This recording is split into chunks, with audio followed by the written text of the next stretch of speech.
Hello and welcome to Think Like a Game Designer. I'm your host, Justin Gary.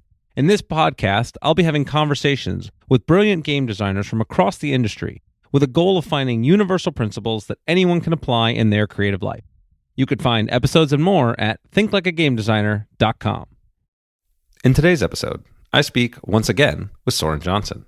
To get a full introduction of Soren, please listen to the previous episode, where it's part one of our conversation, and there's a lot more to unpack here in part two, so I won't waste a lot of your time, but I do want to take a moment because this represents the 50th episode of Think Like a Game Designer. We now have a community of tens of thousands listening to the podcast every month, and almost 1 million downloads. That is incredible. When I started this podcast, I just wanted to share the fun design chats that I would have with my friends and fellow designers, and now we have built a community of people that are now coming up to me with designs that they've come up with, saying hello at conventions, and being able to build their own communities of designers locally. I want to thank you all for being a part of this journey. I love doing what I do. I love the opportunity to get to talk with these great designers and share these lessons with you. One favor I would ask, if you do get a chance, please leave a review for this podcast or share it on your favorite podcasting platform. It helps to grow the community, and it helps me to get more and more exciting guests and lessons to bring to you. It is my honor to be able to continue to grow this community and build on the creative lessons here. And without further ado, we'll continue to do that with part two of Soren Johnson.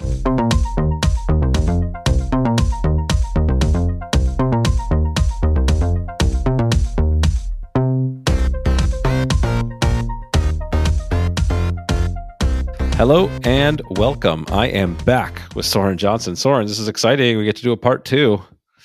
Part two, I know. Good. Happy to be here. Yeah. Do you remember where we left off?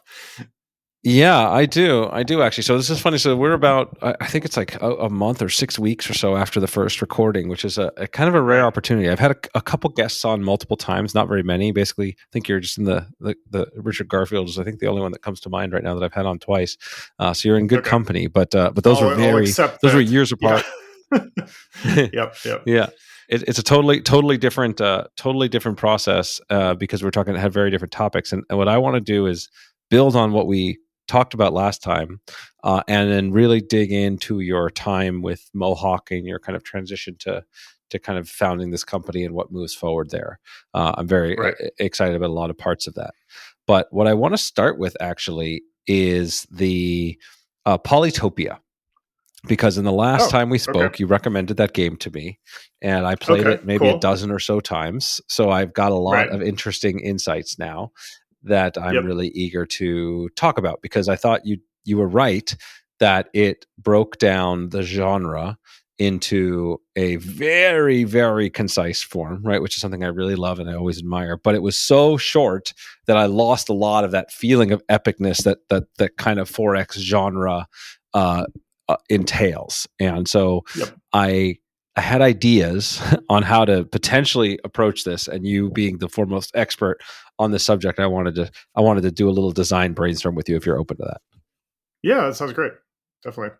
So what Polytopia does, and again, for most people listening, if you haven't already listened to the previous part one of our episodes, then some of this won't make sense. So I encourage everybody to go back there. But the gist of it is that it's a 30 turns limited version of this kind of civilization style game where you start with one city and a unit and you quickly evolve till you get to a certain point, and whoever has the highest score at the end wins, instead of a kind of complete dominance.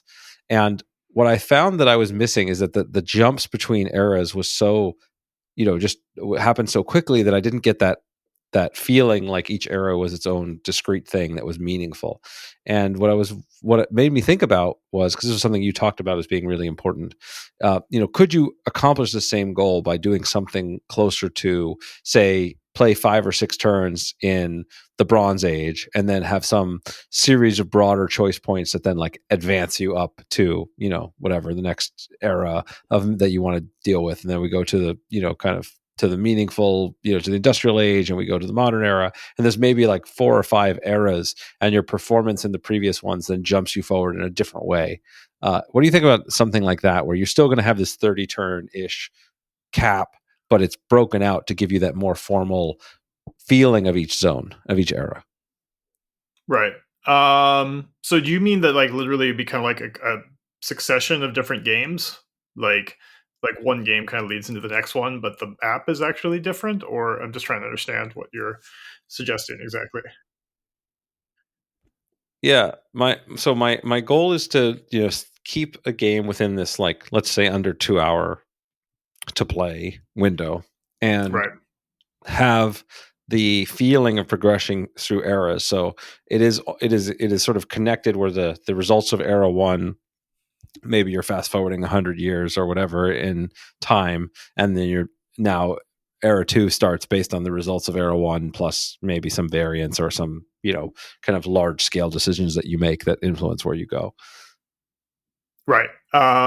And would you be would you kind of be starting over again in a different type of map? Is that I, kind of what you're I'm thinking here? envisioning it. I'm envisioning it as the same map, but sort of imagine that all of your cities now evolve so that they don't look like Stone Age cities anymore. They look like medieval era cities, and your axe throwers become knights, and so like everything kind of evolves to make sense in the new era. And then maybe there's a few more, a few more cities that will develop by default, or a few more, like there'll be some advancement that will progress along a track that you would expect, and the visuals are updated and the tech is updated.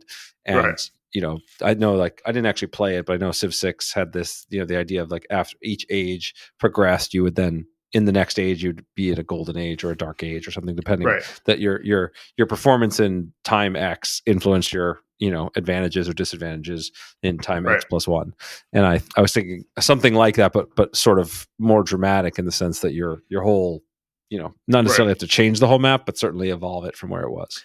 Yeah. So you're talking like kind of a time skip almost. Yes. Uh, yeah. I mean, I guess I'm trying to think through whether that's any different or any better than kind of the way Civ normally handles this, which is just they kind of just have all those changes rolling on at the same time, right? And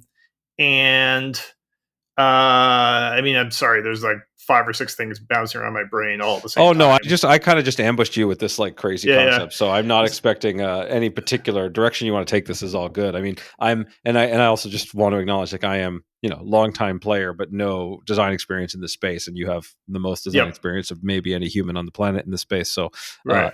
feel free to tell me this is ridiculous, but it's fun to play. And Sure. while I have the time, Sure. I'm gonna have fun with this. Yeah. So I mean, basically, the Epic version has been around for a long time, right? I mean, that's the way Civ One worked, and that's the way a lot of 4X games do by default, right? And the problem is that there's just kind of inherent issue with a game that goes on for 500 turns, right? That's just a lot of Correct. time. It's hard to tell what's going to happen over the course of that game. It's just really hard to balance. And beyond that, to try to do something that Polytopia does, where it's like, oh, we're gonna cram this into like 40 turns, like that's really intense. And like when you crack open Polytopia, one of the things that's really interesting about it is that it's not just that they boiled everything down to one resource, right? Like there is no science or production or growth. Everything is just these stars, right? But if you think about it, like there is actually no per turn production, right? Like that's one of the core ideas of almost every 4X game is your cities produce something every turn, or your nation produce something, and boxes fill up, right? That actually doesn't happen in Polytopia. Like it's sort of like a shark, right? Like a shark can only survive if it swims forward, right? You only develop stuff if you continue to expand, right? Or grow. Like everything you add to the map gives you more stars, which then you use for more stuff or more technologies or more whatever.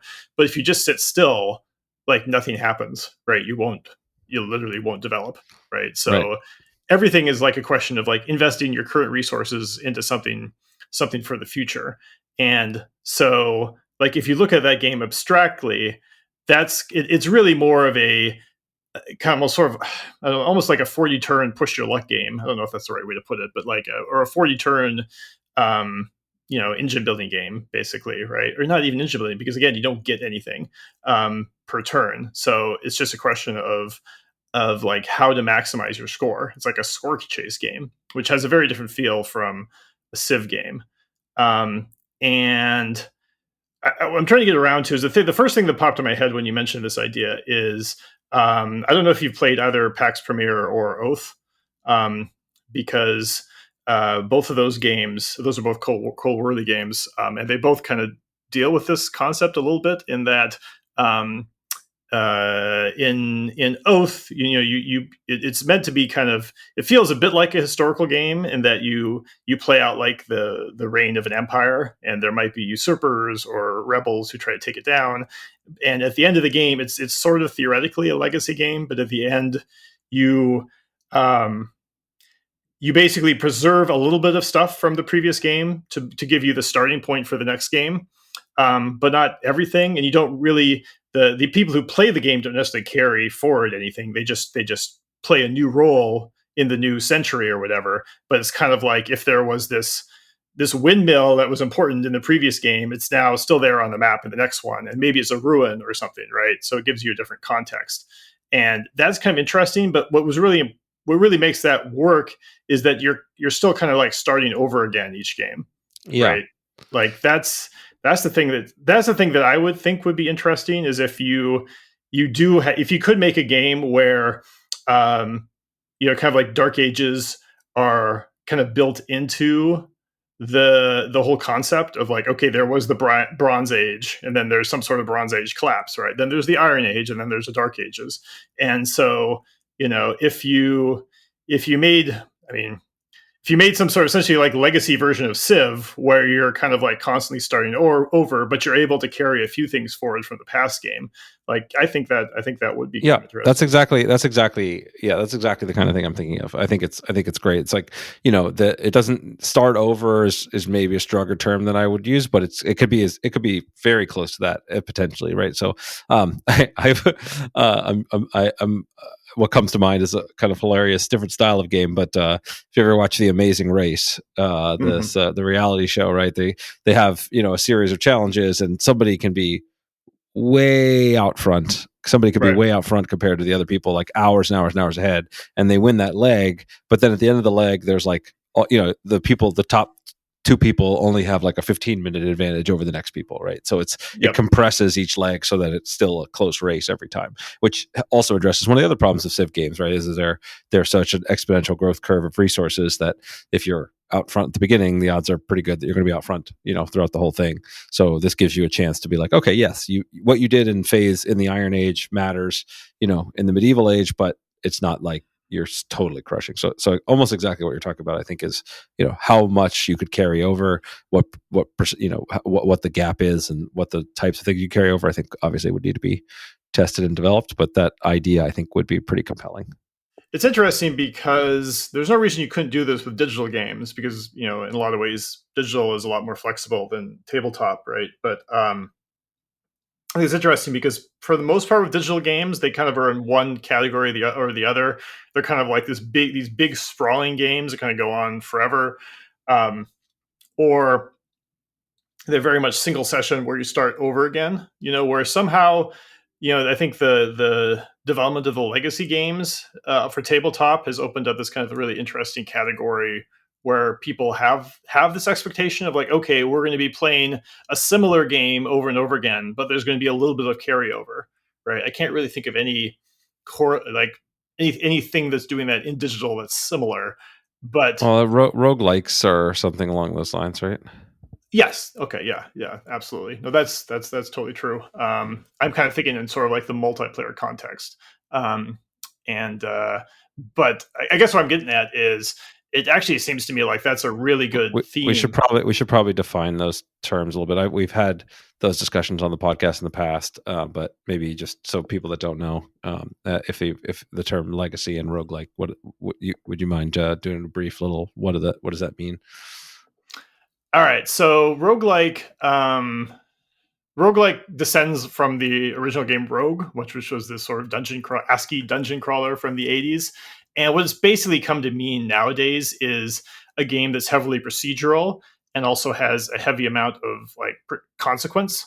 So permadeath is a like kind of an important aspect of that. There's a good chance that you're going to die, and it's kind of the type of game that you play over and over again. And you're going to probably fail most of the time. But also, it's going to be heavily randomized. So every time you play, it's going to be very different, right? Like Spelunky is a great example of like a modern reinterpretation of a roguelike, because they basically made like or Derek Yu and made a randomized version of like a Mario type game, a platformer, right? And you're going to get different weapons each time, and different objects and different items, and that's kind of been applied to a whole bunch of different genres now in video games. So things like Slay the Spire or Into the Breach are kind of very much roguelikes, even though they're kind of very different types of games. Yeah. And the fact that, and I don't know if Rogue did this originally, because all I know is that this idea that you a lot of these games carry this, that you carry something carries forward from each instance to the next, that there's some amount of progress or some amount of remnant, which is why it's relevant to this discussion. Not all games do this, but some do. Yeah, interestingly, that's actually kind of a contentious point. There's actually I forget the term for it, but there's like a Vienna definition of, I forget the exact term, but like at some point there was a meeting where they like literally defined what a roguelike meant, right? And this is secret council defining the meanings of words. I love it. Yeah, some heavy gatekeeping, but that's actually, to the real hardcore, that's actually one of the things that they kind of dislike about where roguelikes have gone, is they kind of feel like roguelikes should not have any persistence.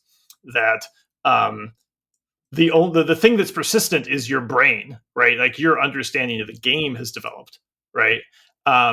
But that's not a very mainstream endeavor, I think is the way to put it. Like the way that roguelikes became more accessible and more mainstream is that they did stuff like, I don't know, like Dead Cells does, where you slowly unlock, as you play, you unlock more and more stuff, and you get slowly more and more, you get these little tiny upgrades, and over time the game, and Hades is a good example of this as well, the game kind of like just kind of sort of pushes you forward because you unlock stuff and you get some persistence. So in some ways that's actually a very different version of a roguelike. And so it's kind of, I don't know. All right. Well, it's the one I brought up, and I intended for this purpose, whether the council is going to come hunt me down now or not. And you mentioned legacy games. For those that want to know more about legacy games, check out the episode of the podcast with Rob Daviau, who's generally credited with kind of creating the genre, and just the basic idea that you play a board game. Normally, at the end of the board game, you just reset it back to the beginning. Here, something you did in that game permanently changes the game, so the next time you play, it's somehow different, I think would be the simplest way to define it. And so now we're applying these principles to circle back a little bit here to this 4X style civilization style game, where you could instead have these micro versions of Civ experiences that get you and evolve to the next phase somehow. Yeah, and I think the legacy format actually would be a very good model. It would take a lot of work, because I know legacy games take way longer to design than sort of regular board games. But it would be a very good model for someone if, in the sense of like, okay, the players are going to come to the game and they already had the expectation of like, okay, we're going to go through all of world history, but it's going to take us 10 play sessions, right? And we're going to kind of reset every once in a while, right? Or not every once in a while. We're going to kind of reset some each session, and we're going to carry a little bit forward, and that's kind of the point, right? Like I think that actually would be a pretty good setup that would, ironically, I think, be a lot easier to do in tabletop, because I think you really have people are much more prepared for that mindset. There hasn't really been there's been some attempts to make like a 4Xs that are a little bit more like roguelikes, but they haven't. There hasn't really been a great example of a success in that category, to some extent, because people still kind of feel like 4X games should be these epic things that take you through everything. With Old World, we definitely get a lot of people like, oh, I had a lot of fun playing the game, I really enjoyed it, but I feel like it's missing all the rest of world history. And it's like, well, why? Why is that? Like why do you feel like you need that? And it's there's a lot to discuss there with like audience expectations. And it's a huge deal here, right? So on the one hand, it's incredible to be able to take from different genres or find ways to encapsulate small, the sort of the gems from a single genre in a smaller experience under a different medium. And on the other hand, you've got, all of the weight of expectations of the fans of a given genre or a game style, and then you're going to inevitably disappoint some of them by trying to cater to this or carve out a new audience with a new, whether it be a hybridization of two different genres or a reinterpretation of something, which is, again, I love that space personally. I think it's like some of the most fertile ground for design. But some people get mad at me for it, so I deal with that as I can, as I need to. But I recommend it. It's a great exercise, and again, it's more, I wasn't necessarily thinking you and I would start actually making this project, although maybe. But I thought it'd just be fun because I was very top of mind for me, and I thought it'd be fun to just kind of talk through a little bit here, because I think there's this subtle distinction between, maybe it's just a spectrum, something. Whereas I think of a legacy or a roguelike in the loose definition as something where, this game is over, but something you did will stick around and influence the start of what is essentially a new game. And I think Right. here, what I'm saying, or what I'm pushing towards, is not this game is over. It's this phase of the game is over. Some things are reset, but it still feels like the same game that you're picking up at a fast forwarded timeline.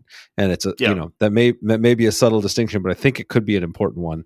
Again, with what I started from the premise of wanting to build a game that I could traverse the arc of time in 90 minutes rather than 20 hours. And so the jumps mattered.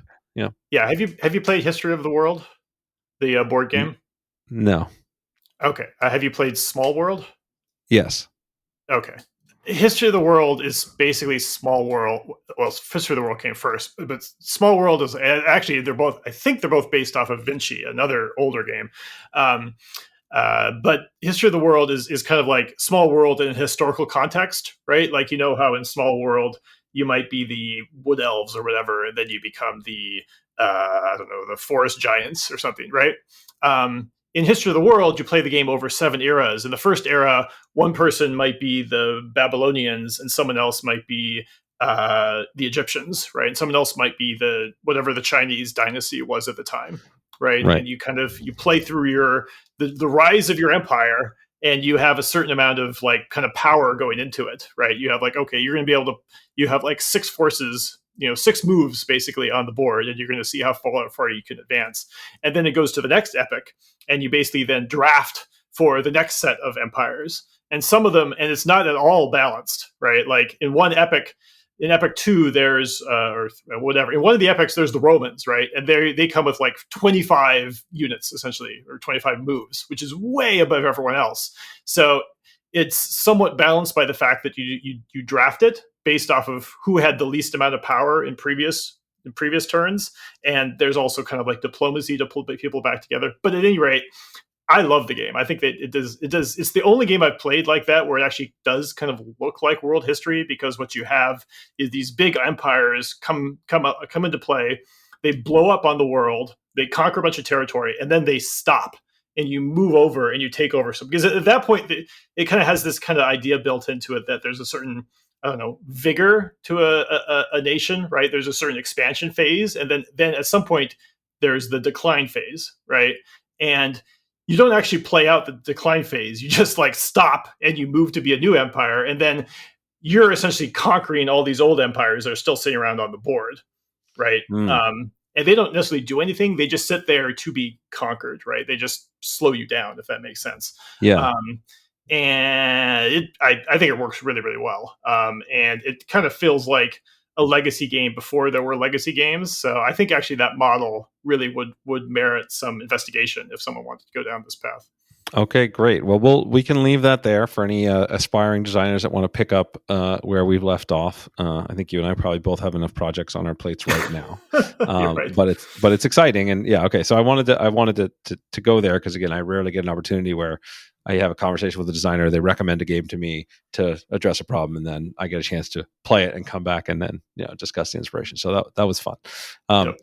So what I wanted to do is also pick up I had a huge amount of stuff from my notes from our last time when I wanted to talk to you about. We didn't really get a chance to get to because we had so much deep diving done. And really, I kind of want to get to the story of the founding of Mohawk Games and what that process was like and how you kind of decided to make that transition. And then we'll start digging into some of the games that you make now and what all that looks like. Sure. So it's kind of odd to say that, Mohawk has been around for about 10 years now. We founded in 2013. So yeah, this is our 10th year. And so, I'm kind of proud of that because I think it's hard to keep a company going for 10 years. Here.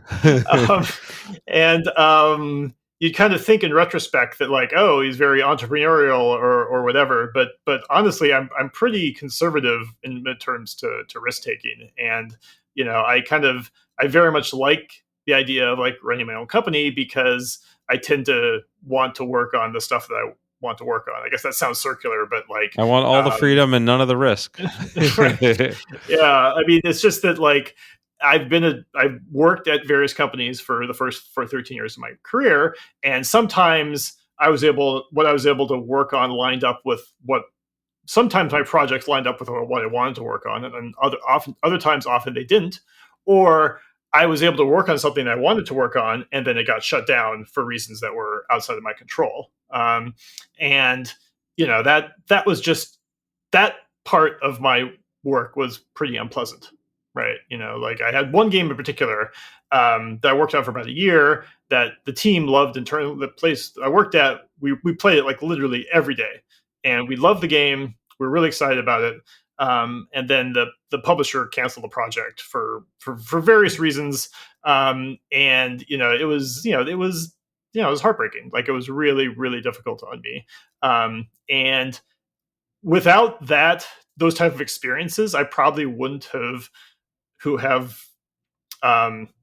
tried to start up something on my own. Like if I had been able to make the projects I wanted to make in larger studio, I probably would have just kept doing that. But especially in the days before, I think now it may actually, strangely, I think now it might actually be possible to make games like this because the market has diversified so much. But back when I left Firaxis in 2007, I think Steam had technically started, but it wasn't anything like it is today, right? They didn't really have third-party games on it. You certainly couldn't publish your own games on it. So there really wasn't an avenue for kind of these like offbeat games like Off-World Trading Company and Old World, where like it's targeting a less of a mainstream audience than a lot of games had to target when they're with these big companies with these huge burn rates.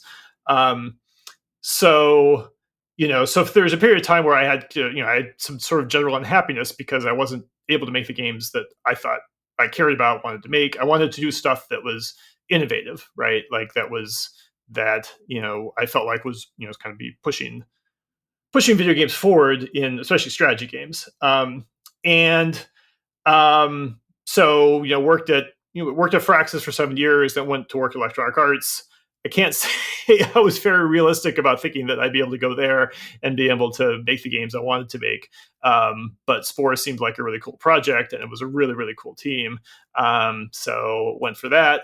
And then bizarrely, I worked at Zynga for a year and change. Yeah, so yeah, and I know I started with, and I definitely want to hear more of the Mohawk stuff, but we didn't unpack that time that much either. And are there any kind of stories that stand out or lessons that you learned during those windows? Because again, those are huge projects, huge companies, very different types of projects to some degree.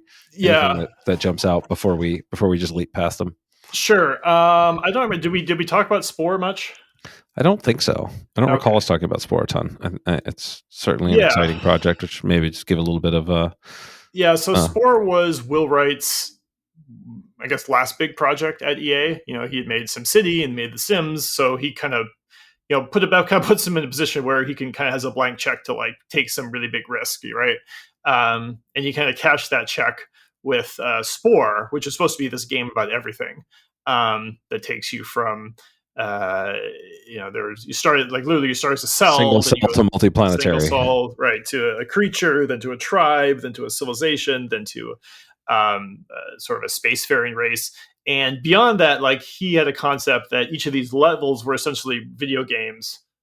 uh, they weren't just this evolutionary tree, but they mapped it to the other video games. Like the cell level was supposed to be Pac-Man, the creature level was supposed to be Diablo, the tribe level was Populous, the civ level was obviously Civilization, and the spacefaring level was kind of like Elite, one of those type of games, or maybe Star Control.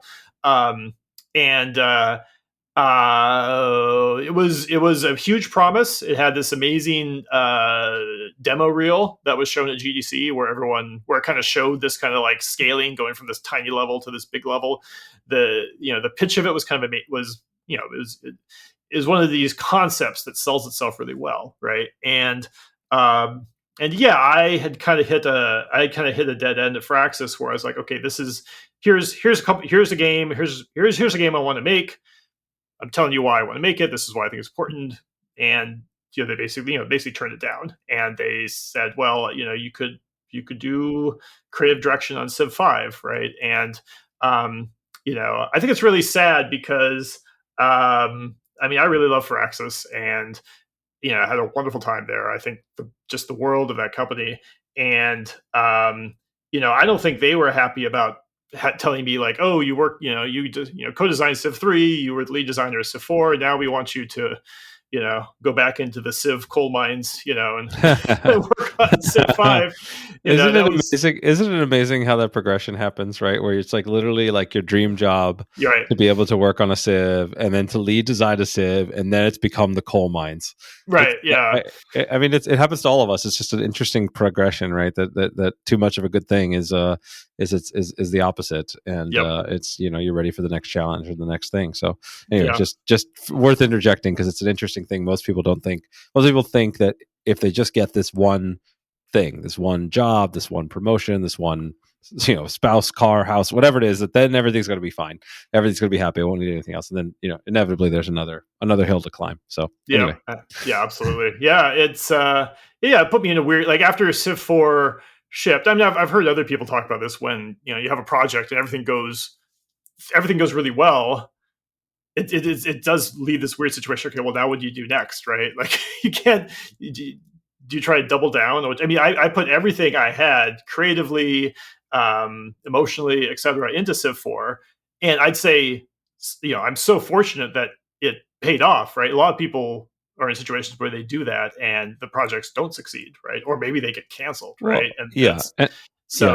People have to face the canceling thing a ton, and very few people get to experience what you did, which is a level of overwhelming success and global accolade, and it's sort of like you won the Grammy or whatever for your first album or second album, and now what do you do? Yeah. Well, Civ 4 did literally win a Grammy, so well, there you go. So you actually that's a better analogy than I thought it was. Right. And so I guess I just want to acknowledge that, because I feel weird, feel like I'm complaining about that position it put me in, but it's more like I didn't have any creative juice left for the franchise, and I felt like also beyond that, we had a young designer, John Schaefer, who was going to take over Civ 5, and I felt like if I was going to stick around, I would probably just keep telling him why various ideas he would come up with wouldn't work. I'd be like, you can't do that because of this. But in reality, you have to try stuff, right? You have to, maybe the idea has problems, but that's game development, So, that one hits close to home, my friend. That one hits close to home. I just had a meeting like this week where we're doing, design on the digital app for SoulForge Fusion, and there was an element where I had that exact thing from my experience on SoulForge, the original 10 years ago, this isn't going to work because X, Y, or Z reason. Yep. I was like, oh man, I just did what you said shouldn't happen, which is the trap, right? I've got experience, therefore I know. And in fact, that iterative learning and that new blood there. All right, I'm going to go back and apologize to my team after this, but anyway, carry on. Yeah, it's a tough line, because obviously sometimes you're right and sometimes you're wrong, and sometimes it's not even that clear, right? Like it's just a question of well, we don't know, it's the unknown. So yeah, I was afraid I was just going to be messing with them and not really contributing. And I don't think they wanted to put me in a position where I was kind of stuck doing this either. They just didn't necessarily have anything else for me. And honestly, I wish I just had more patience, because it would have been okay for me to kick back and just do kind of like high level creative direction for a couple of years and just, just relax. I had earned it, you know. But I was, I was still, I was a young guy eager to, eager to make my mark. So I was like, okay, I want to look for, something else, and so Still hungry. like yep, still hungry. So like I interviewed at Blizzard, interviewed at Valve, interviewed with the sport team, and the sport team was just full of just these amazingly talented, creative people. And it was the project was, fascinating. So, and I went to school in the Bay Area, so it was also like kind of really nice, the idea of like, oh, that'd be nice to go back there.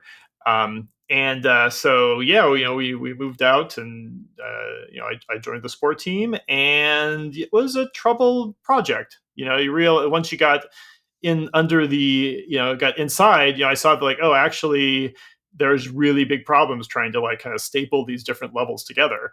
And it really wasn't, in retrospect, I think the initial pitch was was basically not actually a good idea. Well, it's like, I like mean, it's so epic in scope. It's like, trying to make 5 full-fledged games that all interweave together and that are all in of themselves complete projects that take a lot of work is I mean, it's ambitious is a is a small word to use for that.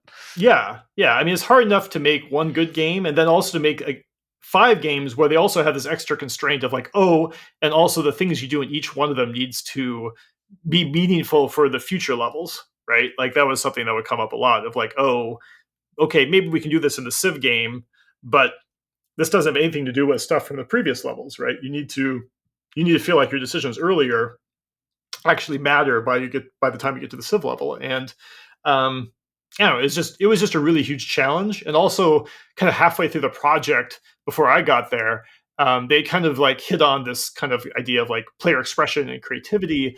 And the one thing, well, I mean, there's a lot of really cool things that did come from Spore. But the thing that was probably the most successful was the creature editor, or just the editors in general. And the creature editors was the best example of this, where you could model a creature in 3D, and this in all sorts of it gave a great amount of power of like, put the legs here, make them longer, make them shorter, change the color, change the head, change the shape, and the system would just figure out automatically how to animate it for you. Right. So no matter how many legs you gave it or what shape or whatever, it would end up walking in a way that looked normal and natural. And that was really magical to people. And beyond that, it had this idea of like, oh, we're going to take your creatures and we're going to propagate them to other people's games. So if you played Spore, you would see creatures that other people designed. So there was sort of this concept of like user generated content, that just kind of flowed naturally. And it was just a lot of really heady, crazy ideas that were all kind of smashing into each other. So there was a lot of really cool things about the project, but there was kind of a really big issue with cohesion. So I wrote a long blog post on my blog about that was kind of like my version of the Spore post-mortem. And so I'd recommend, if anyone wants to know more about my general thoughts on the project, they go dig that up. It's called My View of the Elephant. And like one of the lessons I really pull from that is that team cohesion is much more important than team quality, or if that makes sense. Like the actual, does. Yeah. Like the actual, I guess, raw talent or brain power, or however you want to put it, is much less important than just having everyone know that the direction they're going and it's the type of game that these people want to make, right?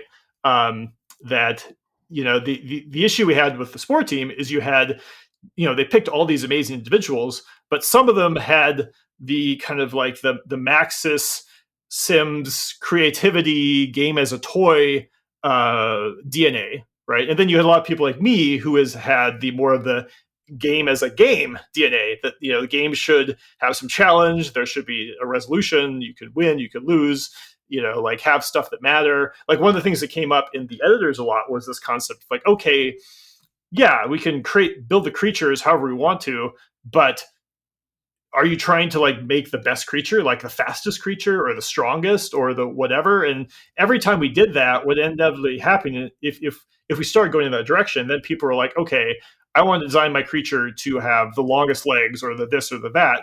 And people they stopped being creative, right? So they kind of like lost that part of the game, disappeared. And so these two approaches were kind of like inevitably in conflict, right? And it was just difficult because I'm just not a designer who can really make a good game as a toy type thing, right? And so I was in many ways kind of really out of place in the project, but they didn't really know they didn't know necessarily that was the game they were making when I came on board, right? Or that was kind of the best part of the game, if that makes sense. So yeah, that's why I like to say is that, like, when you're hiring, you really want to think in terms of like team cohesion. It's very tempting to think of like, oh, we're going to put these people who have these very different views together, and they'll be creative. The word chaos comes to my mind, but I'm sure there's a better one. Creative, like debates or whatever. And thrashing is a term that I like. Yes, that's Seth Godin uses that term, and it's like you really want to get that. You want to thrash early and often, yep. But then where it's cheaper. But it's gonna you want to get your alignment quickly, yep. Because once you start moving, it costs way more after. Yeah, absolutely. So yeah, that's something I like to emphasize a lot when I'm talking to people putting teams together. Interestingly enough, though, Spore has sort of turned into kind of a weird success story over the years. Like it's if you go to like one of those like Steam charts websites, like there are still like thousands of people playing Spore today. It's way more people are probably playing Spore now than any other game released in 2008. It's that creativity aspect of it is still very, it's a very successful, valid part of the game. And I constantly run into people, especially people who tended to have been between the ages of like 6 and 14 when the game came out. To them, Spore was amazing, right? Like a game that didn't resist them and just let them express themselves. They really love Spore. So it's been interesting to see that there's kind of this mismatch between what people thought Spore was supposed to be and what it actually was. I mean, there's a whole other aspect, which was that it was at some point kind of sold as kind of almost a scientific game, which was just bizarre, because if anything, it was kind of like a God as like intelligent design type situation, right? Because you're literally creating everything yourself. And there was, I guess you'd say there was a bit of a backlash on that, but it was just like this big mismatch between like what Spore was sold as or conceived as and what it actually was. Okay, great. All right. Well, so I'm glad we paused there because there was a lot of great content, and then people can go see the your article on my view of the elephant to dig deeper. So we jump now. Let's accelerate because this time I'm gonna get to your Mohawk stuff. I promise it. I will be much more relentless this time. But there's also a Zynga part of the story here. Yeah. So I had sort of a shortcut through what were called social games at the time, which basically meant Facebook games. And it's hard to explain nowadays just how kind of like hot these were perceived of back in 2009 or whatever. But I made a little RPG called Dragon Age Legends, and kind of like my second half of my time at EA, which was pretty cool. It was kind of fun to make an RPG, but I realized that I kind of accidentally designed an MMO, and like that's extremely difficult. It's really hard to be able to create content that keeps people playing over and over and over again, where they aren't kind of restarting. So I realized that I wasn't fully prepared for that, and it did all right, and it was fun to work on. But I kind of wish I had gotten a chance to do that over again from scratch, knowing what type of game I had been trying to make. And that kind of put me at a point where I was like, I really didn't know what to do next, because I was at EA, they had made this Facebook game, it did all right, but it wasn't clear where I could make strategy games inside of the EA structure. I had some connections with some people at Zynga, especially Brian Reynolds, who was a designer of Alpha Centauri and Civilization 2. He had kind of befriended me after, I kind of had come up and, we're kind of in the Civilization design club, I guess, design. It's an elite group. Right. And he had some success making Frontierville for Zynga out in Baltimore. and he basically said, "Hey, why don't you come on here and we can basically hide you here in the Zynga East team, and you can just kind of prototype something that could work on the web, right?" And so um, I prototyped this little, essentially multiplayer only version of Civ. Like I wanted like a game of Civ that you could play in your browser. I made it with the Google Web Toolkit, and it was actually pretty cool. It was really, really interesting because you just jump into the game with it. Just send someone a URL, and they would just pop into the game, and there would be this grid of tiles on your browser, and you'd move your units around, and it would run on like a 24-hour clock, right? So you would get your moves every 8 hours or 12 hours or 24 hours or whatever, and you slowly inch towards the other opponent, your opponent. And it was the first time I kind of experimented with the order system, which eventually came into being with Old World.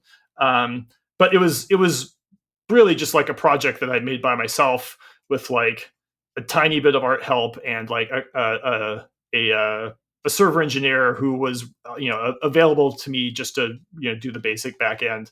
And so it was this fun little experiment, but it only lasted about a year because a year later the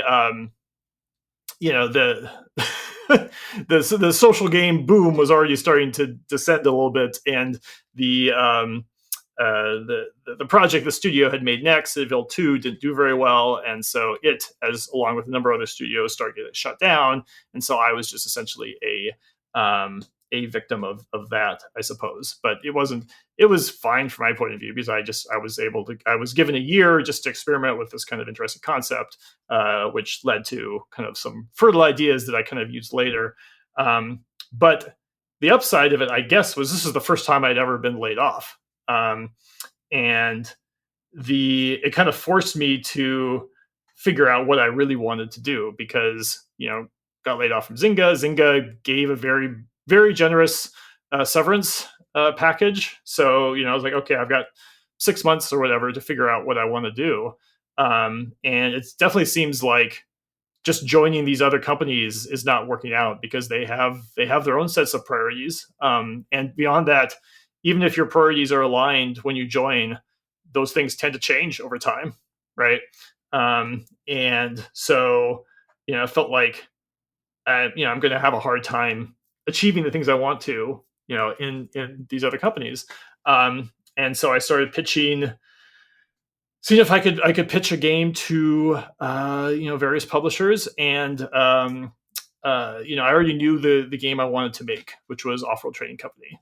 And I envisioned it as I really loved real-time strategy games. There was a period of time at Firaxis where we would play Age of Empires 2 every day at lunch, just constantly. It was just the thing we did. And I remember when Age of Mythology came out, which was sort of the sequel, I guess you'd say.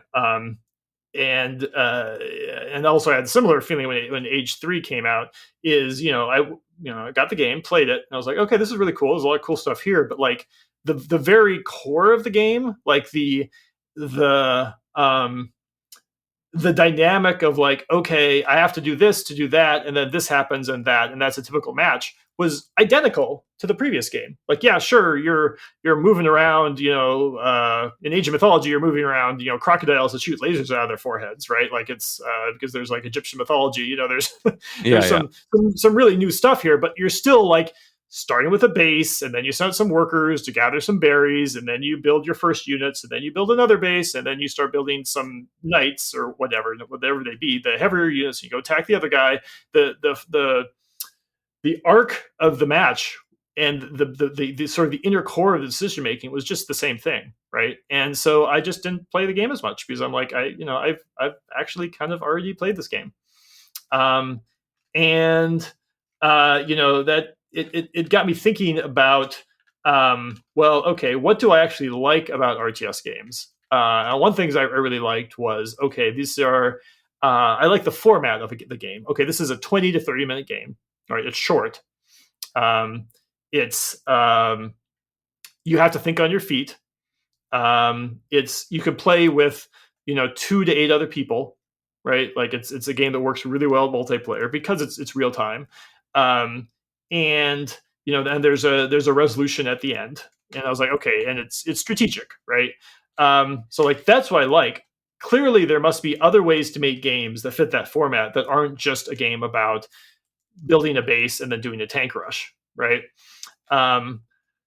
And one thing that popped in my head was one of the programmers at Firaxis, a guy named Mike Breitkreitz, started messing around with map scripts for Age of Empires, which means that the Age of Empires, unlike a lot of real-time strategy games, has random maps, which is something that to me is very important. Almost everything I do has some sort of random map or procedural generation. It just seems like a great way to keep games fresh and different. And he came up with this map where there was normally a map of Age has a few huge forests on it. So there's kind of like essentially an endless supply of trees. And if you could theoretically chop down all the trees, but the games are usually over way before that would be done. So he made this desert map where there's just a few trees around the map, but there's tons. But the whole map is just full of gold and stone or whatever.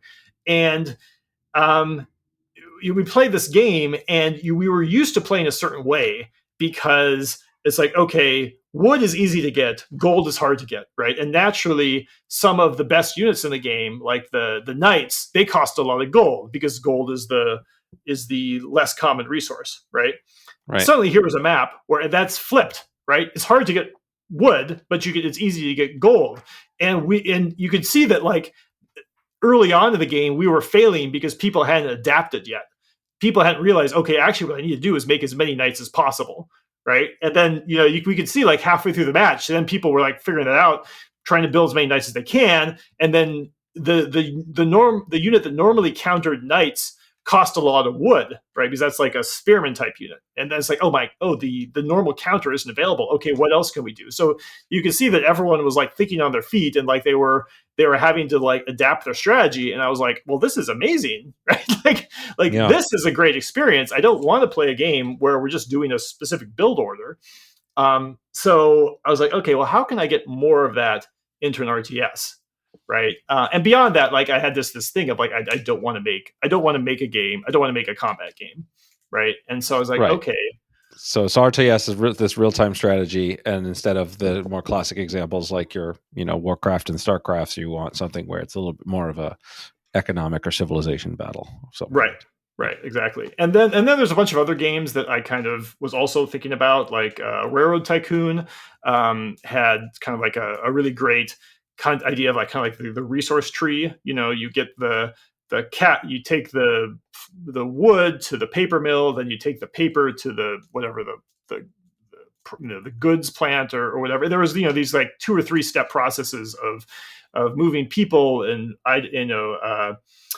raw materials around into finished goods and then moving them back and forth. And I was like, oh, that's really neat. There was this very old board game called Belter from the late 70s from one of those like SPI type companies. I think it was GDW. That was about exploring this asteroid field and kind of like discovering these resources and then putting mines and then shipping the ore or the gas back to a market. And it actually had a thing where every time you sold something, the price went down, and then between turns, the price could go back up based off of various random things.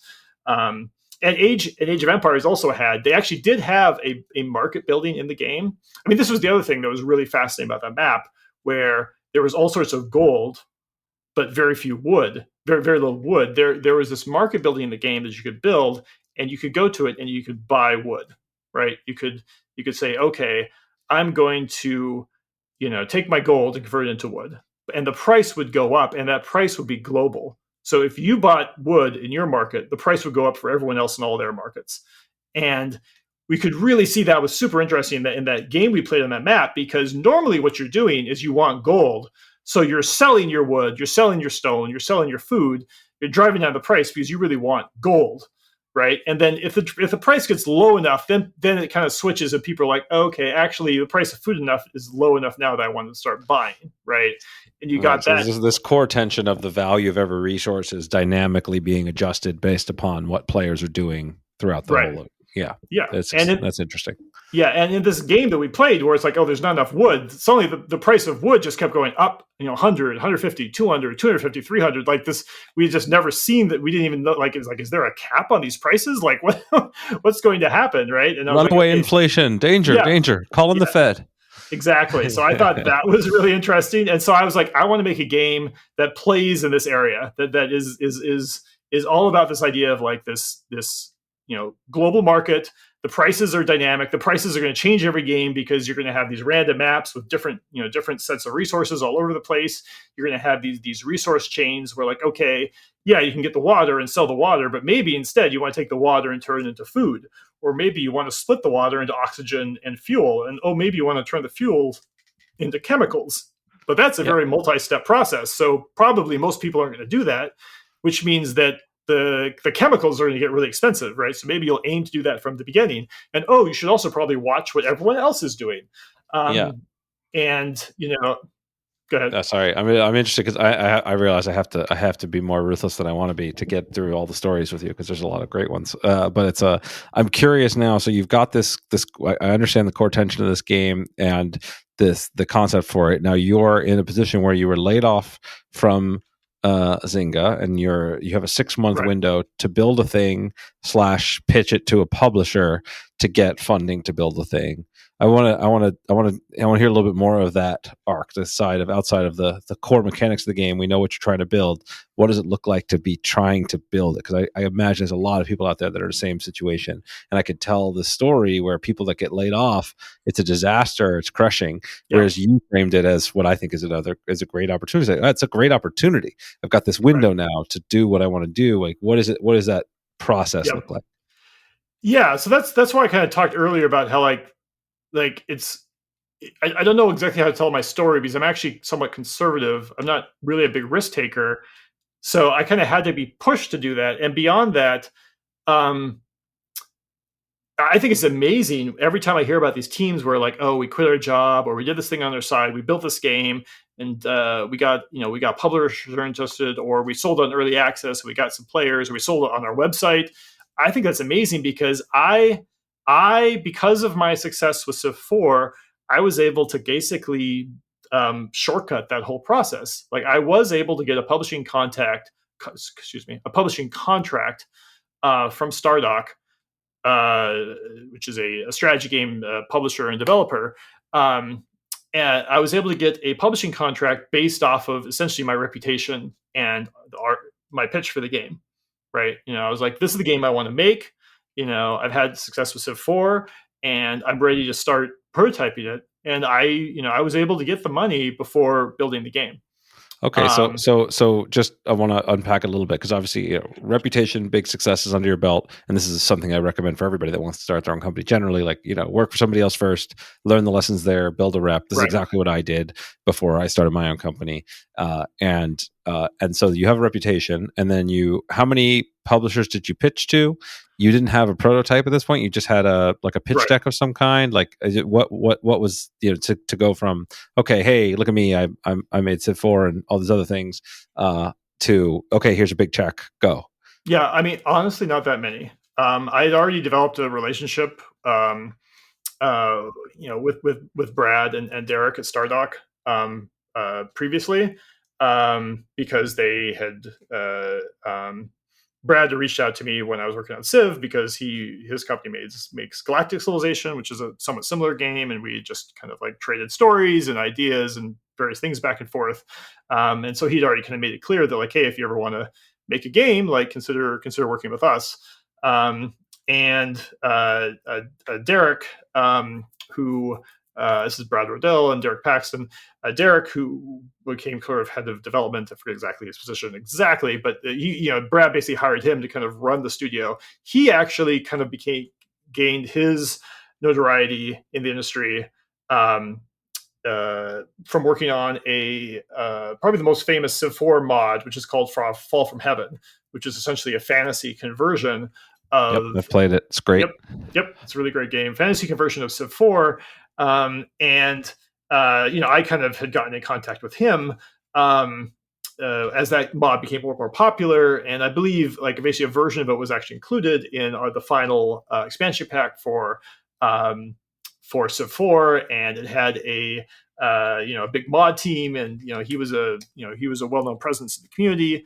And so he eventually came to work for. Yeah. By the way, just sorry to interrupt again, but this is for those listening looking for your route, right? So the story you're telling is I had great success at Civ 4. Now I'm starting a business and doing things. This idea that you just be a part of a modding community, make a great game using the tools provided to you, be active in the community. You can immediately use that as a way to rocket yourself into a known quantity and prove really it's such an incredibly powerful tool set. So sorry to interrupt, but I just think I don't want to skip over that because it's really important for people. I think it's one of the better ways to, I think, nowadays to kind of get your feet wet and design and really test out your ideas. Yeah, absolutely. I give people that advice as well. I mean, Derek's a great example of the success you can have when you do that, because it's really hard to build a game from scratch, and if you have a lot of design ideas, often it's a lot easier to build off of on top of another game. And yeah, Fall for Heaven is a great example of that. And yeah, so I had these really good connections at Stardock. I did talk to some other publishers about a couple different ideas, but they basically said like, hey, yeah, we can give you a few $1 million to make this found your studio and make this game, make what I called Mars or whatever. I didn't know what it was called, but eventually became Off-World Training Company. And so okay, so hey, we're getting a few $1 million, and what is it? Because I think a lot of people don't necessarily understand the relationship between like developer, publisher, like you're a different company, but they're giving you the money to fund the thing, and what is that? Either you could talk about your specifics or maybe more broadly, just so people understand what that relationship looks like. Sure. So it was kind of a very traditional sort of publishing deal. We were able, in the sense that what happens is they give you X amount of money. Usually there's a set of milestones in that, okay, we're going to give you this amount of money over this period of time, and you're going to get this chunk of it every so many months. And it's going to be contingent on you hitting certain milestones. So oftentimes there's a way a publisher can say like, okay, if you haven't hit this milestone, we're going to pay you a kill fee and we're going to stop the project, but then you can shop it around to other publishers, right? But it is that idea. You don't get just this giant check of money right up the front. It's like, we're going to be kind of paying you as you go. And then it's as much as you can, you want to negotiate your own control over the project, right? We from the beginning, we said, okay, we're going to own the IP for Off-World Training Company. So if something happens negatively, this will still be our game. We can go do something else with it if you're not going to be the publisher, right? And then the financials look like there's going to be some percentage royalty that's where the revenue is shared between the publisher and the developer. And at the time, and this was fairly normal at the time, our percentage, it kind of treated that advance, the money we got, it treats it basically as a loan. So let's say we get 50%. Let's say we get 50% royalty. If we get half the money from the revenue of the game, that money goes to pay back the loan, right? And so essentially, if we got X million, if we had like a 50% royalty, if you get X million in an advance, the game would have to make twice that much before it pay off the advance. It's a difficult model to actually make money on from a developer, honestly. But from my perspective, like I at that point was just an out of work developer, right? So yeah, and so I go from making no money for sure to getting paid to make a game and maybe making money down the road. That does seem like a better deal. I mean, you de-risk the situation. You get somebody else is taking all the financial risk to make a game. It makes some of it makes sense. I think the model's evolved a little bit since then, but it's not unreasonable. Yeah, the model has evolved a lot, and we did actually have some stuff in the original deal that like DLC, like revenue from DLC would go directly to us, or our percentage of the revenue from DLC would go directly from us, so that it made sense for us to continue development of the game, as opposed to the money from the DLC still going to pay back the advance. which I think was a good forward looking clause that we together just wanted to put in the contract. And I assume most people know what this is, but DLC is downloadable content, so Yeah. kind of like add-ons and additions to the game. Yeah, exactly. Yeah. And I think since then, like nowadays, the models, the model has become more developer friendly over time. Like even just like a few years later, it kind of moved to this model. Like, okay, actually, probably all of the revenue from the game should go back to pay that initial advance. So you pay back the advance first. Like 100% of the revenue should go to pay back the advance. So you pay it off faster. So if you get X million as an advance, once the game has made X million, then at that point you start actually getting revenue from the game. And now we're kind of at a point where there are actually a number of publishers who will give you a certain percentage of the revenue just straight up, right? Like, okay, some of the revenue is going to pay back the advance, but some of the revenue will just flow directly to the developer because publishers realize the developers need money to keep working on the games. We're no longer in this world where you finish a game, you print a CD, and you mail it off, and you hope for the best, right? Really the actual release date is almost sort of like an arbitrary date on the calendar. I'd love for you. It's jumping around a little bit, but fleshing that out a little bit more detail, because I think most people don't quite recognize this, and it's been a big evolution over time in the development of games, that this sort of live ops or variations of ongoing development are just critical to a game's success. And maybe we can unpack what that means a little bit more. Yeah. So I've seen kind of over the last 10 or 15 years, seen kind of like the boiling of the frog change, I guess you'd say, of how the business model between publishers and developers have changed, kind of in recognition of the reality of how games actually get to consumers now. Because the idea that, okay, you make a game and it has to be kind of as perfect as possible when you ship was, just kind of like it wasn't because we were necessarily had very high standards for ourselves as developers. It's because we had no choice, because we were printing something on CD, and if we got it wrong, it'd be catastrophic. I remember we discovered a kind of an important bug, like at the 11th hour. I mean, 11th hour isn't even right. At like 11:59 p.m., right before sending off the disc to to be pressed for Civ 4. And I remember like we had a semi-serious discussion about using a helicopter to try to like to get the fix ahead of the actual the original disc that got shipped.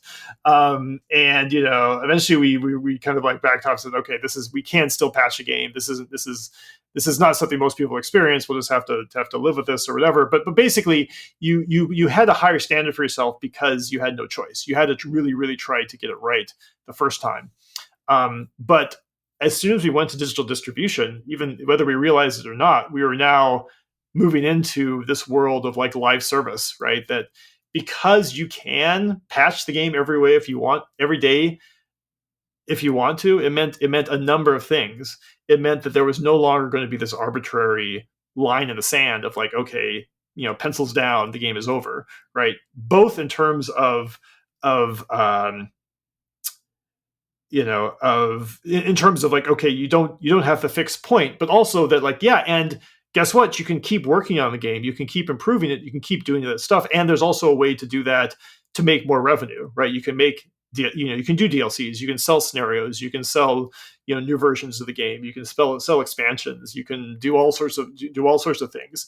And it was just one of these things that like there was just no going back from that. I mean, this is a lot of ways where free to play games come from as well. It's like, okay, if we can sell stuff after people are playing the game and after we release it, then we can make games, we can just make them free to download. That would have made no sense, before digital distribution, right? Yeah, there are so many aspects to this, right? I mean, one, it's it's a boon in the sense, like I said, like free to play games.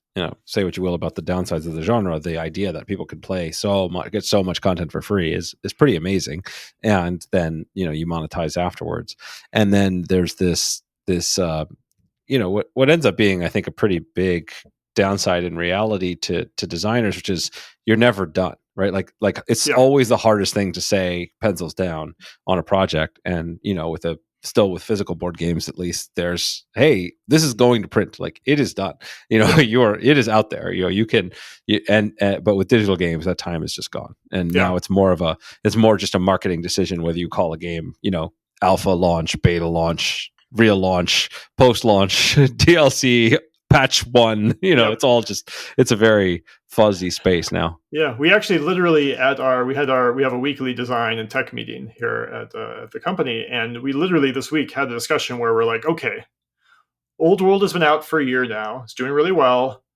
We're making DLC. There's like maybe 3 or 4 different, ongoing projects, right? There's people are working on a bunch of different things for the game. That's all really great. That's really important. But if you're not necessarily working on one of those DLC projects, it might be time to start thinking about whether what you're doing is the right thing for the company, or whether you're just like a zombie, kind of like lurching forward, continuing to do stuff on Old World just because that's what you did last week and that's what you did the week before, right? There's always more stuff to work on, right? But at some point you hit like diminishing returns of like, okay, yes, this would make some small improvement to the game, but it's probably something that only a tiny part of the audience would see. At some point, we do need to actually like kind of force ourselves to like pull off of the old game and actually start working on the new game. It's really hard to, you have to kind of get back to having some sort of arbitrary line. When does New World release? Right. Yep. Yeah. No, it's a fascinating series of discussions, and it's something, again, we're wrestling with now as we're building, we've just kind of rebuilt our digital team and are building out the digital version of SoulForge Fusion, as you know, and it's all these different aspects of, obviously the game, we haven't released it yet, so clearly there's plenty to do, but, at what point is the diminishing returns on this aspect of the game, and how many other features do we want to develop, how much do we want to devote resources to new things versus what we've worked on before. It's a continuous evaluation. There's no easy answers, right? You just need to kind of, I think you have it right, that you don't want to just by default keep doing the thing you were doing because you were doing it, but really just at least periodically pick your head back up and look around and say, okay, what's going to be the most likely high return for my time within the company and which projects I work on. Yep, exactly. So since we started talking about Old World, and since we can never finish talking about everything we want to talk about, I want to dig into Old World, because I know you guys just released an expansion or DLC for it.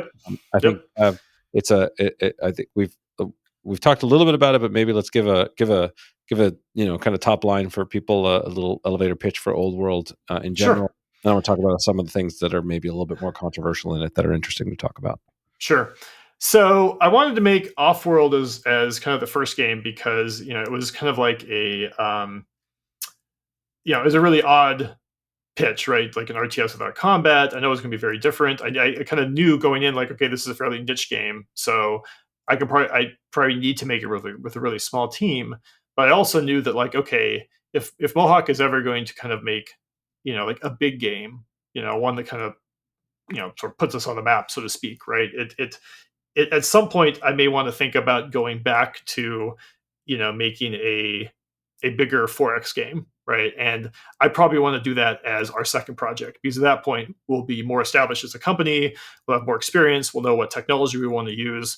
I just felt like, and beyond that, we'll be in a stronger position to pitch to publishers to get more money, right? Because we knew that we're going to need a lot more money to make Old World than it would cost to make Offworld. And that's kind of the way it sort of worked out.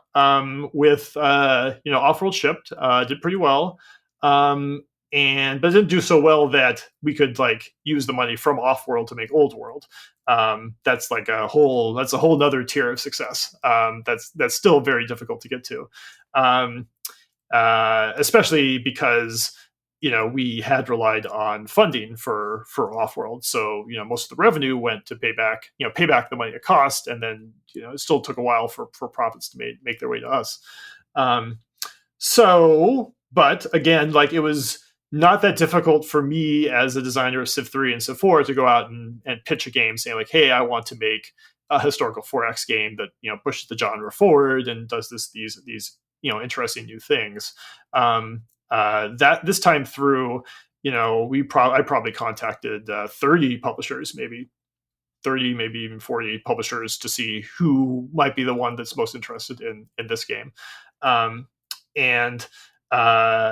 knew going into it that I wanted to mess around with orders. That was kind of the thing that was like the big learning from that project at Zynga.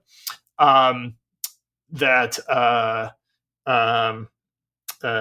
one that was on the browser, because that had an order system, and it was really interesting. Like it was actually invented mostly just to kind of deal with the idea that this is a game that's constantly being played, that like it's being played in real time. Like my initial idea was like, ooh, you get an order every hour, right? And it would just kind of you'd build up a little bank of orders, and anytime you log on, you'd have a number of moves to make, right? Which was kind of inspired by kind of the energy system that was seen in a lot of social games, where every time you logged on, you'd have a certain number of orders or energy. And of course, for Facebook companies or whatever, Facebook game companies, the reason they did an energy system, what probably the biggest reason, is because they could sell you more energy, right? Right. And you're gated. I didn't have any interest in that. I wanted my game to be still like, a quote unquote regular game, in that the orders that you get is part of the game economy, right? Like you start a game and you get so much each turn, and you can build new buildings that might give you more orders, but like it's still part of the game itself. There's not this outside game thing of spending money to get orders. But the project never got far enough along at Zynga where I had to have that argument with a product manager about whether we would resist selling orders or not. And so it's probably all worked out for the best that, the project. Yeah. Spoiler alert. You would not. But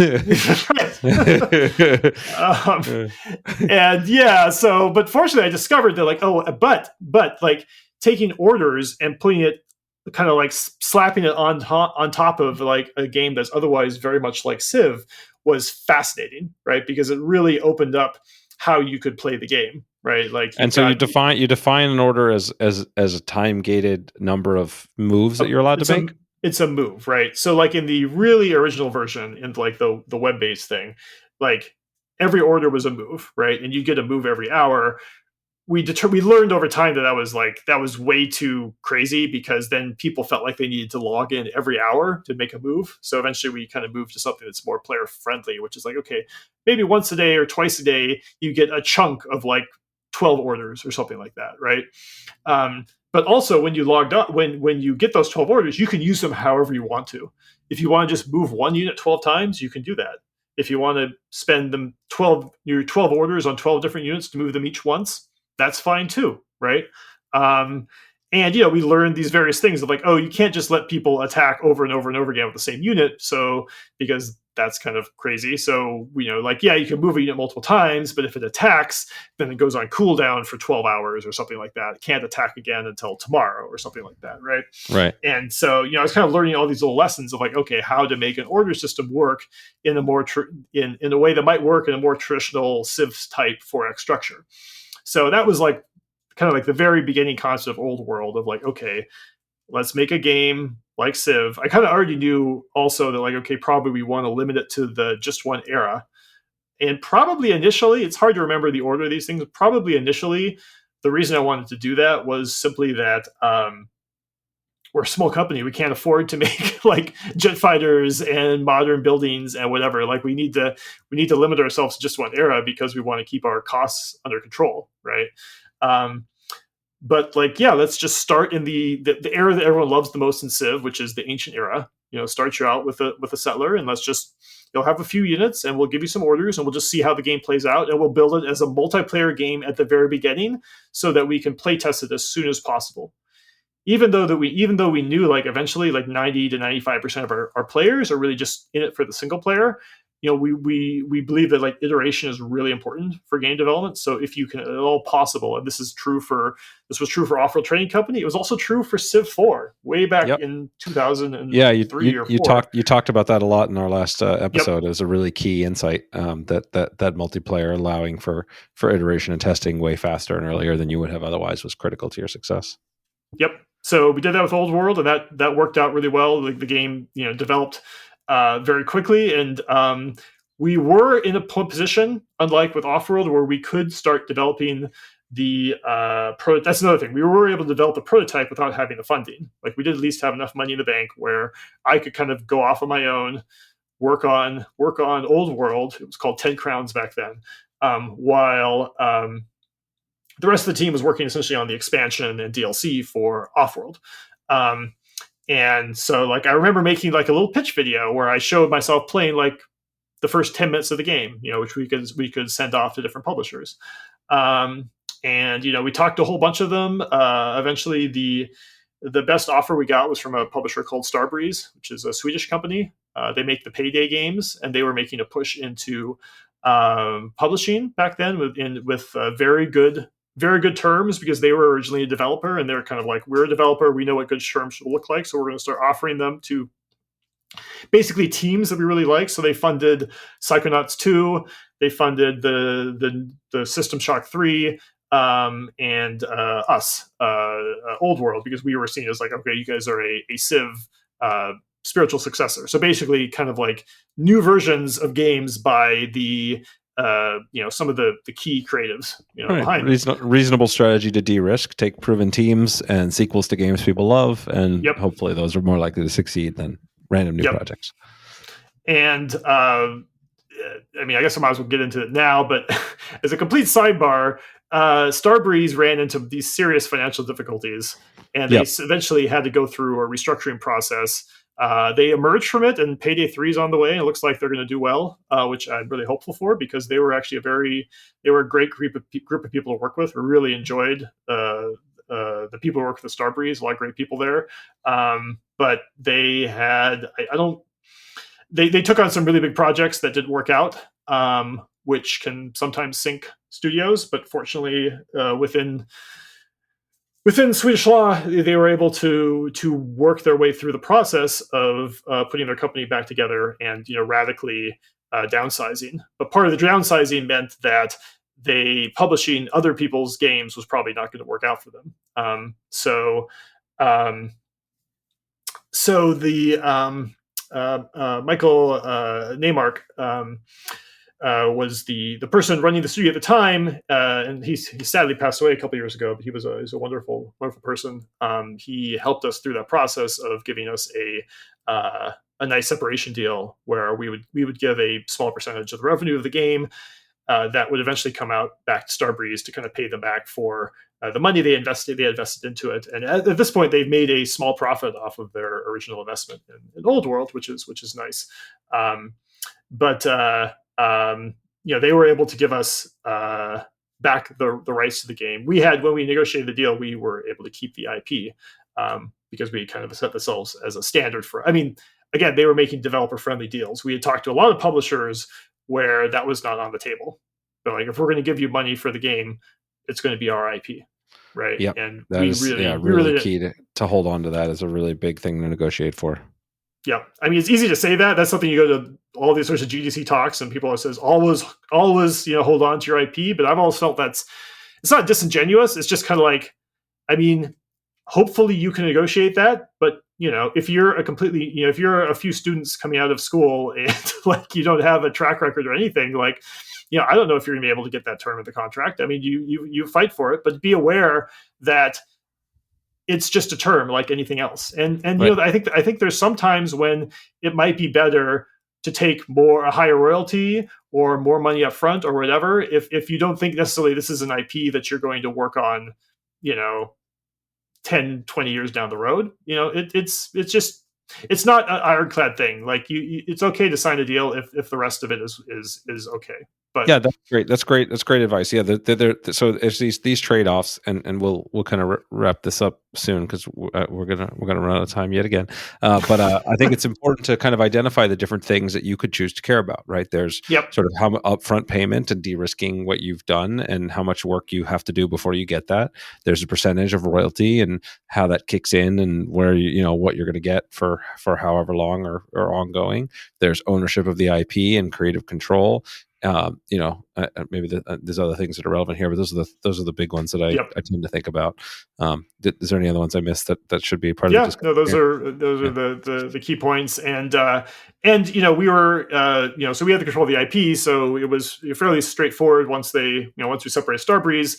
Then we needed to find other publishers. There were plenty of other publishers you could potentially work with, but we the best opportunity for us was that Epic was doing these exclusivity deals at the time, and they kind of basically save the project because they were able to move in quickly. And we had some money in the bank, but we didn't. Once the checks started coming from Starbreeze, that bank account was dropping pretty quickly, right? Yep. And Epic was able to step in, do something, get something going really quick, give us this ramp to get the game out on early access early on this emerging platform, and put ourselves in a really strong foundation as a studio, where we knew we're like, okay, now we have the money not just to finish the game, but to support it for years to come afterwards, right? Yeah. And it won't be a situation where if the game doesn't necessarily do as well as we hope, we won't have the money to be able to keep supporting it and making new stuff. And instead, that money is going to go to pay back the publisher instead. So we felt like that was the situation that was going to put us in position to make the absolute best game. So that worked out really, really well. Yeah, that's great. So if we have, we'll do maybe kind of a little bit of rapid fire before we close, because I have two questions I wanted to ask before the last of the things on my list that I wanted to, that's now taken us 3 hours or so plus of time to get to. One is, in Old World, one of the things that's interesting is that your leaders die. Yes, right. This is controversial and very unlike the way that you kind of have these immortal leaders, the sort of in all of the pretty much every other Civ style 4X game I could think of, where you just okay, you're Cleopatra or Abe Lincoln or whatever, and you just have this sort of immortal leader that kind of takes over, which makes no sense, but it is the trope. And so you introduced death. Talk to me about that decision a little bit, and what it felt like to kill off players constantly. So in parallel, as I was kind of like letting my 4X ideas lie fallow for 7 or 8 years between Civ 4 and Old World, actually, I suppose it's more like 10 years.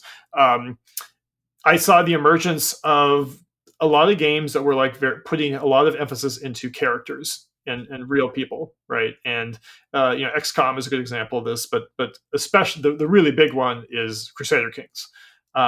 It became a very, very popular game, and it's sort of like a 4X game. We don't need to go into like where it differs or doesn't differ, but the main thing is the secret council that controls the names will be listening. So yeah, we don't need to go there. Yeah, but what's really important is you're playing a character. Like, yeah, you sort of control a nation, but you're really playing this person, right? And so you have your own traits and abilities and things you're good at and things you're bad at, like, I guess, like a role-playing game, right? But you also have these relationships with your spouse and with your children and with the leaders of other nations and with these important nobles in your empire. And those relationships can go up and down, and you can get killed, right? Like, you can be playing the game and you get killed, and then someone else takes over. And so managing the succession is really interesting. And then you can have all these events that are actually grounded in something, right? Like you discover that your cousin, you've heard rumors that your cousin might be trying to poison you, and like, so do you act on that? Maybe these rumors are true, maybe they're not. And it just created all of these interesting bits of gameplay, things that were this kind of texture and detail that really was just completely missing from the Civilization series, because it has to function at such an abstract layer. Early on in the game, every turn is like 50 years. Like it goes so fast that you have to have these kind of weird god rulers, right? Where it works fine, but it's not something that you can really put kind of like human traits and strengths and weaknesses into. And so that was, orders was one big bullet point that when I was pitching the game, like, we're gonna do this different. And the other one was characters. We're gonna put real characters into like a historical 4X, right? So, you're not even going to be Alexander. You're going to start as Philip, right? You're going to start as his dad, and you're already going to be old, then Alexander will be like a 16-year-old, right? And you're going to see him develop, and maybe you keep living longer, or maybe you die like Philip did, and Alexander's going to take over as a young ruler and have his moment, or maybe he's going to get crippled in a training accident when he's 18, and he's going to have to become a scholar, instead of a great warrior, right? And we just found that there was just so much kind of rich gameplay that could be found there. That also, and here's a really key thing, that we didn't necessarily have to teach players, right? Like this is always one of the challenges of making games, especially strategy games. It's like, okay, yes, you can make all these mechanics, but a mechanic is meaningless if you can't somehow explain it to the player, get them to understand what's going on, get them to engage with it, right? So if your mechanics are built off of these arbitrary things, you're just making a bunch of stuff up, which often happens in like sci-fi games or whatever, then you're putting a big load on the player to understand the game. If you make a game where you involve characters, everyone understands the idea of like, oh, I get older, so I'm going to get weaker, or I'm going to die, and this thing's going to happen. Or they understand like, I'm going to get married, and we're going to have kids, and that's going to have these implications. Or if my spouse dislikes me, then maybe we'll stop having kids, or maybe this other thing is going to happen. Like, people anticipate that stuff. You don't have to explain to them how all the rules are going to work, right? They bring their own experiences into the game, and I found that was very, very valuable to making Old World an engaging game. Yeah, the more you can leverage people's pre-existing knowledge to build your mechanics, the more deep and complex a system you could build. Right? That's just true from the basics of, I understand what getting old is like, or tropes from previous games where it's like, okay, I understand that if you tell me I'm a mage, then probably I can cast spells, and I'm not that good in physical combat. Or if I see a little disc icon, that means I use that to save the game, even though nobody uses floppy disks anymore. Right? Somehow that's now become the language for saving things, and but because we have that as a built, I don't necessarily have to teach you that, even though most people playing games today have never actually held a floppy disk. And it's a weird thing. Like, as a designer, you got to keep contradictory things in your head at times. Like, this is kind of like a good example, because there's this other aspect of this, of like, realism can be a real trap for games, especially historical ones, of like, oh, we want to be as realistic as possible. And that often leads designers down bad paths, right? Because then they sometimes are making choices that, it's not fun first anymore. Realism gets in the way. It's not fun first. But on the other hand, there's this other thing, what I've just been talking about, like, actually this whole thing about like characters aging and getting sick and getting married and having these things, that's actually sort of realism, right? Like, it's more like, what do people, it's important to acknowledge the realism that comes to the game from the player in terms of their expectations from how the world works. How do I find the fun in old age and death? Right.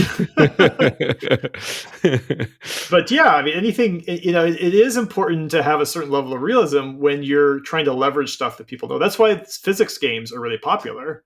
Like, there's a lot of successful physics games, because you don't have to teach people gravity, right? Like, they already have that expectation, right? Yep. That ability, even just the basics of like the most simplest forms of play of, throwing a ball around or chasing, there's the basics that these are basic skills and things that we understand.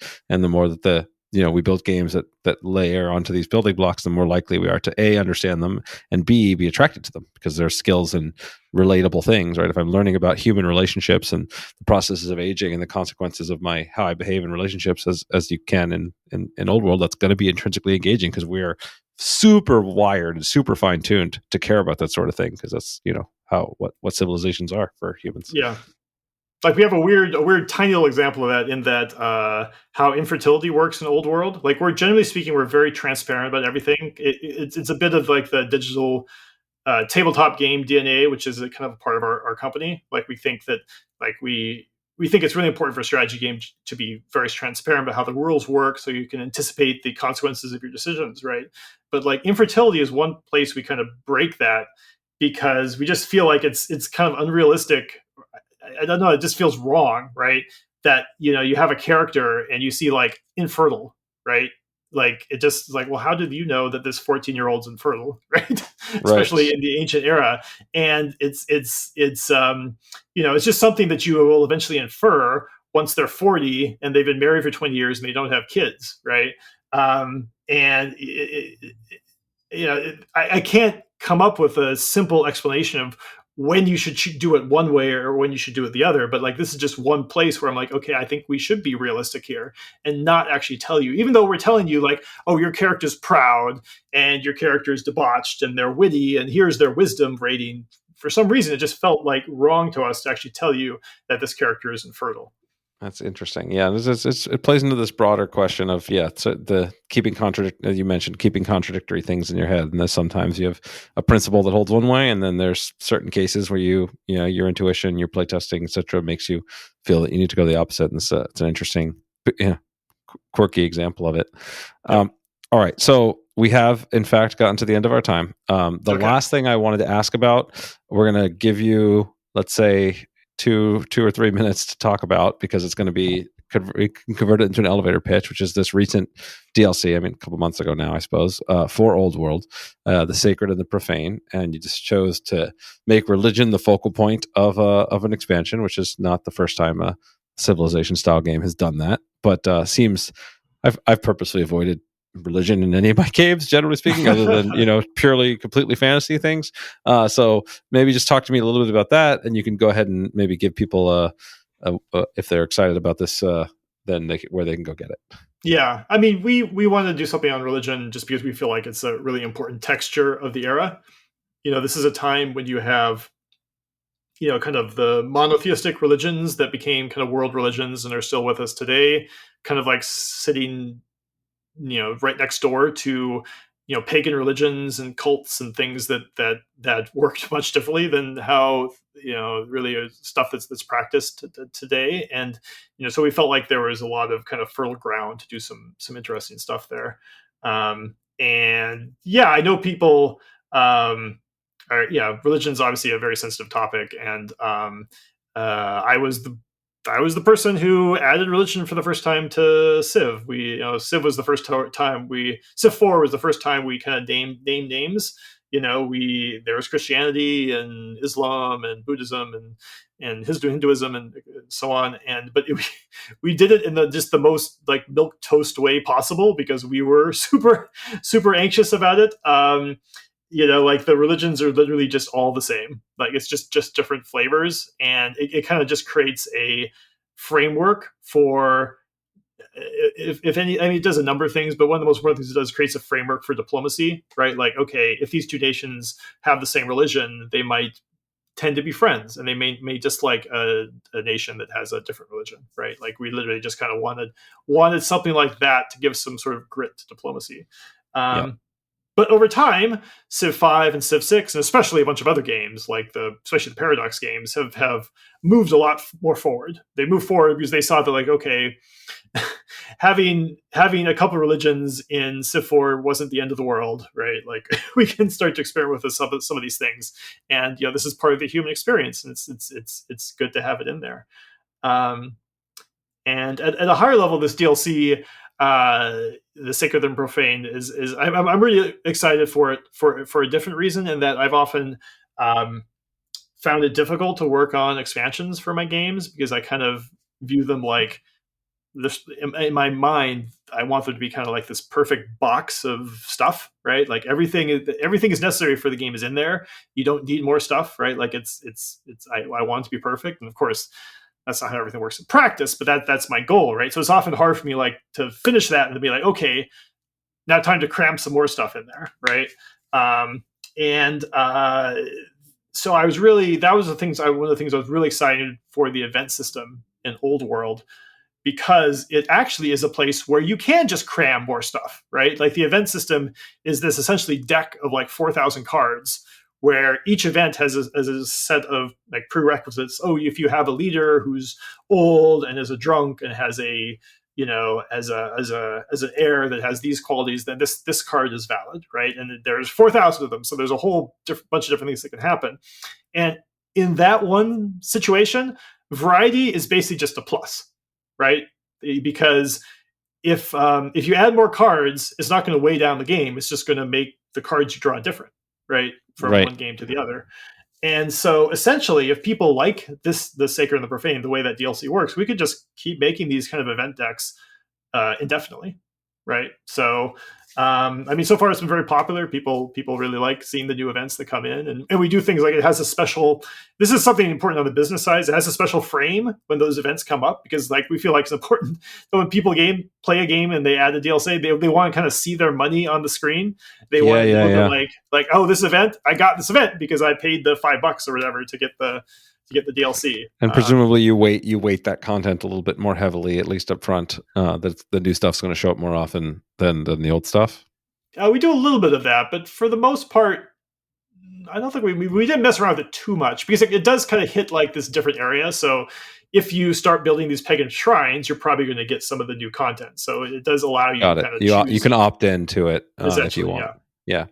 Okay, great. Well, it's awesome. I'm glad we were finally able to get through all of the things I wanted to get through. I'm sure we could spend another 3 hours deep diving into various points. So apologies for where I had to rush you through some things, but it was fantastic. It's the first ever kind of full 2-part episode continuation that I've done, and a lot of great content. So I'm hoping that the audience loved this as much as I did. So thanks so much for your time, all of your time, and I can't wait to come out and visit you in person and maybe spend another 4 hours on your podcast chatting about more things.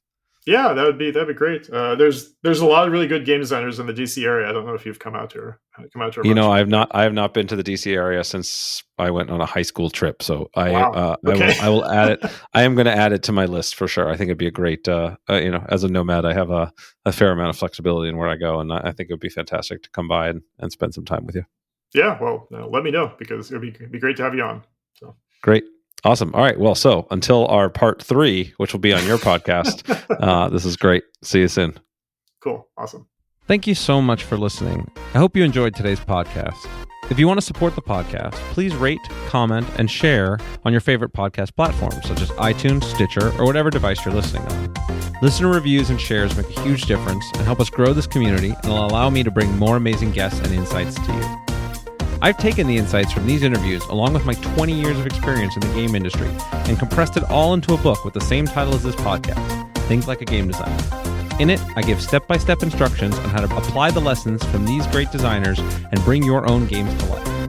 If you think you might be interested, you can check out the book at thinklikeagamedesigner.com or wherever fine books are sold.